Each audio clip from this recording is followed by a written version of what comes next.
This little device represents possibly the biggest leap in auto bed leveling technology that I've ever had the pleasure of using. So let's talk about it. This is the Beacon H Contact. It is an eddy current scanner for your 3D printer. Unlike a probe that will go at a fixed point and measure it a few times and move over and do the same thing, this thing is able to rapidly scan your bed and give you an extremely detailed mesh in just a matter of seconds. Watch this. Now we have to home our axes first, and watch what it does.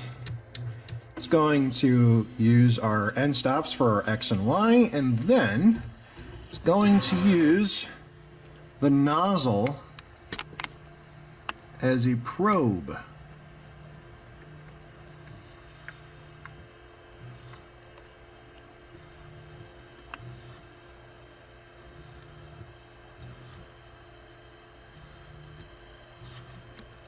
That gets us our Z offset automatically. If I go ahead and hit calibrate, we'll get our bed mesh. It's going to do one pass, and then when it scans the whole bed, it'll do a second pass. You can have it set to do more passes than that if you want. You can also increase or decrease the grid mesh that it does. I have it set to do a 5x5. And if we look at the data, we have our bed. And look at just how detailed this data is. Each one of these squares represents a point that traditionally you would have to probe individually. But with this scanner, we can use eddy currents to get that information for us at a rapid pace. So you might ask yourself, just how accurate can something that goes that fast possibly be? Well, pretty accurate as it turns out. I was able to do this with literally zero input from moi. That means I got the Z offset, relative positioning, temperature drift, all that automatically calibrated for and taken care of by the beacon scanner, and automatically put down a nearly perfect first layer without really anything from me. Besides programming the automation and getting camp to just barely not go off the grid when I made this, yeah, this thing is doing really good. I've done several tests with it so far, and so far I've not had many problems. Keyword, many. I have had some problems. The reality is this device is extremely sensitive. Almost to a point where it's obnoxious. Let me explain. Here's the thing. This system allows you to use the nozzle as a probe, allowing you to automatically get your offsets. That's great. But if there is anything, and I mean anything, on that nozzle that is not brass nozzle or whatever your nozzle is supposed to be made out of, it's gonna think that's the nozzle. So if you have an itty bitty little piece of plastic that oozed from your last print on the tip of your nozzle, that's gonna offset too. It's gonna be the nozzle plus the ooze, and that's gonna mess up your offset. Here's another thing. It's anything that is rigidly connected to the beacon. That is what can be used as a probe. This is how sensitive it is. This beacon is connected via a mount to my direct drive extruder. The direct drive extruder is connected via an MGN12 linear rail that connects to the X-axis. What's also connected to the X-axis? This thing, my auxiliary fan. Watch what happens when I attempt to home and I have something like the auxiliary fan touch the ground. Right, so I'm going to attempt to show you guys what I mean. I'm going to use the gantry as a point where I just put my finger, and you'll see what I'm talking about. If we home all the axes, and as long as one requirement is satisfied, that being that the eddy current shows as a metal surface underneath it, the red light will show up here, and then I can use my finger at any point on anything that's rigidly connected. See, that's one. I can use my finger. I can use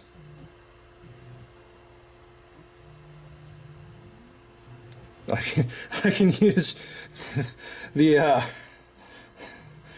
aux fan if I wanted to, but yeah, it's very sensitive, and it'll basically try to get 3 consistent samples within a certain standard deviation.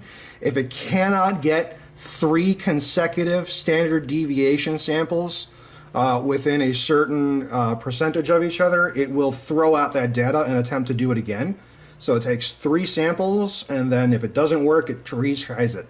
That was for 3 samples, and then it does its final sampling on the very end with the 4th touch after it's calibrated the probe. So it scans fast, it scans accurate, and it's really good at setting the Z offset. So what's not to love about it, right? That being said, if there is one very compelling reason to go with Beacon over Cartographer, it is the phenomenal tech support and community behind the product. There's more people making modifications to printers to support this than there are Cartographer at the moment. Some of the documentation on the Beacon website, I think, needs to be updated for the Rev H version of the product. That being said, when I ran into issues, I just went on the Annex Engineering Discord, and the people there were phenomenal. They helped me lickety-split. We're talking ASAP. I got it done in a matter of a few hours, and I didn't think I would have this done in a matter of days. Here I am enjoying it. That being said, if price is a problem, these do go on sale. I got mine on Black Friday for 20% off of the normal price. So then the question remains, is Beacon right for you? Well, it's not a simple yes or no question. In order for the Beacon to work, your build surface has to be conductive. PEI on spring steel? Perfect. G10 with nothing underneath it? Not gonna work. If your build surface is not a thick, flat magnet like this, and you have embedded magnets every few millimeters, then that's not going to work either. Those embedded magnets will interfere with the eddy currents used for the scanning process. There is a time and a place for everything, and if you're using specialty building surfaces that are not conductive, then yeah, a standard probe like a BL Touch might actually be what you need. However, if you're like most of us and you have PEI on spring steel, oh man, this works perfect. The thicker the spring steel, the better. But because we probe using the nozzle every time we print, we can swap out build surfaces from flat PEI to textured PEI. We can change our nozzles and do whatever we want, and it's automatically going to adjust for those changes. In the end, I paid real money for this product. I had real headaches with it, and I solved all of them thanks to the amazing support and community behind this project. So quite frankly, if you meet the prerequisites where you have the correct build surface and you're familiar with Clipper, go for it, man. You're not going to regret it. This thing is amazing. It has completely changed my entire process. This is now one of those printers I can hit print and walk away and be 90% sure the first layer is going to go down fine. So if you've made it this far into the video, you were clearly curious to see how this little product works. Well, I hope I answered that question for you.